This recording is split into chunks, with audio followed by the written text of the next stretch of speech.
J'aimerais d'abord, à mon nom propre et au nom du Comité national de la lutte, vous remercier d'avoir bien voulu répondre par votre présence à ce point de presse, malgré votre agenda très sollicité par l'actualité relative à la vie des différents segments de notre société. L'objet de notre présence en ce lieu est, entre autres, d'affiner encore notre réflexion dans le sens d'une amélioration progressive et continue des dispositions réglementaires qui régissent la pratique de la lutte, notre sport national.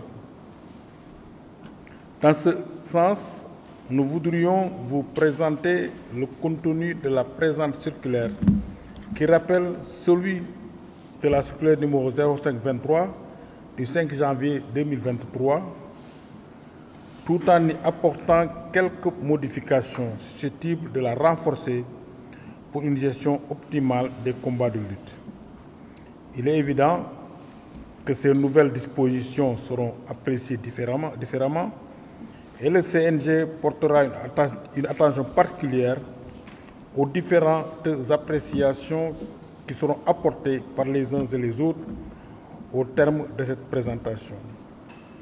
Par ailleurs, cette rencontre sera l'occasion de donner notre point de vue relatif à la récompense sujette à polémique qui a été octroyée à nos champions d'Afrique de lutte de plage.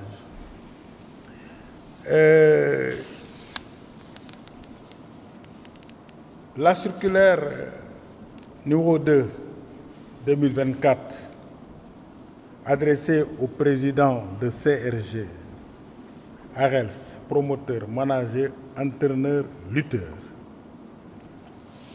qui a un objet qui est la mesure conservatoire déclinée en plusieurs points. D'abord, le temps de démarrage des combats. Nous avons retenu 19h15 parce que nous avons eu à constater plusieurs fois que si nous ne démarrons pas à 7 heures, il nous est difficile de terminer nos combats à temps.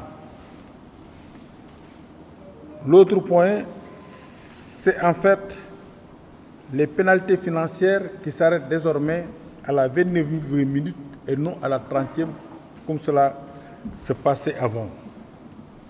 Et cela a été étagé. On a dit qu'en fait, à la 23e minute, ce sera le premier appel d'avertissement.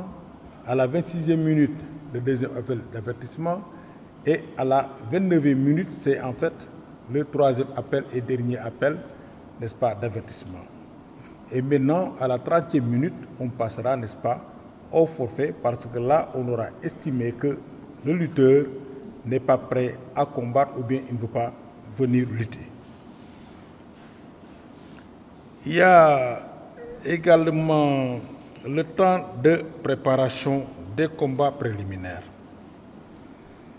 Il est strictement limité à 5 minutes, au terme desquels 3 appels espacés d'1 minute. Cette fois-ci, ça c'est les combats préliminaires. 3 appels espacés d'1 minute chacun, au terme desquels il y aura le forfait également.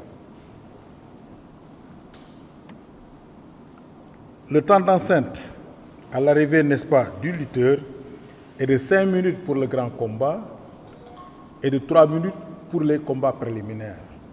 Le temps d'enceinte, entendez par là, quand le lutteur vient avec ses bidons, ses bouteilles, etc., et qu'il entre, n'est-ce pas, dans l'enceinte, le grand combat aura 5 minutes pour faire ce qu'il a à faire, sortir, rejoindre son Chumukai. Si c'est le combat préliminaire, maintenant, là, le lutteur aura 3 minutes à faire dans l'enceinte et rejoindre son Chumukai. Ce que nous avons constaté là également, c'est que le week-end dernier, on a vu quoi? On a vu des lutteurs entrer et prendre leur temps dans l'enceinte, empêchant du coup la poursuite, n'est-ce pas, des combats qui étaient déjà annoncés. Et ça a affecté ou impacté, n'est-ce pas, la durée de certains combats et également la durée de nos galas de lutte.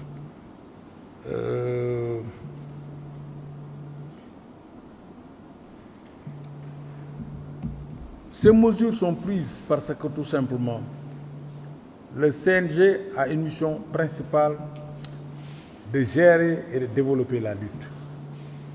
Ce faisant, on n'a plus le droit, après avoir observé durant des années ce que certains lutteurs ou certaines personnes veulent ériger en droit. Cela veut dire quoi? Prendre leur temps comme ils le veulent, empêchant de nos citoyens d'aller vaquer à leurs occupations, empêchant également le déroulement normal de notre lutte, avec un chronogramme au départ bien défini, parce que les lutteurs ont été au départ convoqués, heure de convocation, heure de combat, etc., etc. Mais il y en a qui, volontairement, viennent pour ne pas honorer leurs engagements, pour ne pas faire ce qui est déjà dit dans la convocation. Et là, il est temps que le CNG dise stop, arrêtez, ou arrêtons ensemble pour essayer de reprendre ce qui est de droit. C'est la raison pour laquelle ces mesures-là sont prises, mais ce n'est pas du nouveau, parce que dans les règlements généraux de la lutte, ces mesures-là, ils figurent pour la plupart. Et je me rappelle, il y a 2 ans, ou 2 ans ou 3 ans, quand on initiait la circulaire 05-2023, ces points-là ont été déjà négociés avec les promoteurs, avec les managers, avec donc, d'une manière générale, le monde de la lutte. Maintenant, cette circulaire, elle vient tout simplement pour renforcer les dispositions qui étaient contenues dans n'est-ce pas, la circulaire 05. Nous avons les mêmes objectifs, c'est vrai, nous devons faire la même chose, mais nous devons également protéger notre lutte. Nous devons, d'une manière générale, dis-je, essayer d'améliorer la place de la lutte. Il y a des partenaires qui viennent, qui vous demandent, qui vous disent, oui, je suis prêt à vous appuyer, à vous accompagner, à vous soutenir, mais dites-moi l'heure à laquelle vous allez commencer vos combats et l'heure de fin de combat. Tant qu'on sera incapable de répondre à ces questions-là, mais on n'aura pas, naturellement, n'est-ce pas,